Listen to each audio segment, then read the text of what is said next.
ल सबैजनालाई नमस्कार। आज हामी चाहिँ यो चिउरा बनाउन लागिरहेछौँ।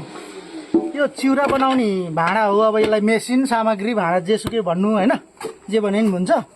सबभन्दा पहिला म यसको बारेमा तपाईलाई अलिकति जानकारी दिउँ। यसलाई हामी लुसी भन्छौँ है, नेवारी भाषामा यसलाई लुसी भन्छ। अनि यो चाहिँ यहाँ अहिले पछि चिउरा चलाउनको लागि प्रयोग गर्ने यो अब डाडु पन्यो जे भने नि, तर हाम्रो भाषामा यसलाई कुसाकुती भन्छ। अनि यो चाहिँ उड्कल हो। यो सबै काठबाट बाँसबाट बनाइएको छ।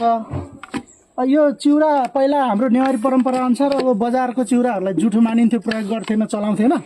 आफैले घरमा चिउरा बनाएर चिउरा दसैँ तिहार चाडपर्व पितृ कार्यहरूमा आफैले चिउरा बनाएर प्रयोग गरिन्थ्यो। ल चिउरा चाहिँ कसरी बनाइन्छ भने यो धान हो।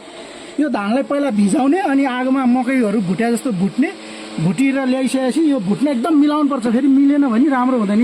यसरी यहाँ राख्ने अनि त्यसपछि यो लुसीले त्यसरी कुट्ने।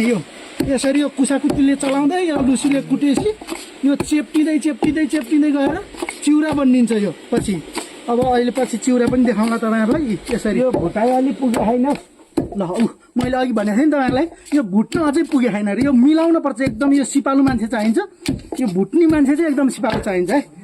ल चिउरा बन्दैछ है साथीहरू। यो नेवारी परम्परा हो। यो अरूले गर्दैन। फेरि यो एकदम नेवारी, विशुद्ध नेवारी परम्परा। त्यो बजारको चिउरा जुठो हुन्छ। नेवारलाई आफैले बनाउने हो यसरी। नेवार एकदम कला संस्कृतिमा चाहिँ धनी जात हो नि त। पाखुरा चाहिँ अलिक डरै चाहिन्छ है यो चिउरा बनाउनु। फेरि मजाले कुट्नुपर्छ है, तल चेप्टिन पर्यो यो कुटाइ खाएर।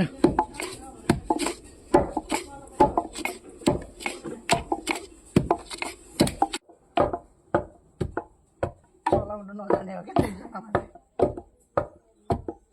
अलि बिस्तारै हाल्नुपर्छ दुईजनाले, ढिलो मतलब। कुटाइको दमै भएन तिम्रो तल हात गलिसके। ल यो चाहिँ अघि नै हामीले कुटेको चिउरा हो। यो थोरै नमुनाको लागि मात्रै तपाईँहरूलाई देखाएको। यो भाँडा नचिन्नु हुने कोही छ भने यो चाहिँ टपरी है। यो सालको पातबाट बन्छ। यो टपरीमा राखेको चिउरा हो। यो अब त्यति मेसो मिलाउन सकिएन र त्यति राम्रो चाहिँ भएको छैन। कुट्ने मान्छे अलिकतिले परेन। चिउरा चाहिँ यही हो है हजुर। ल हस्।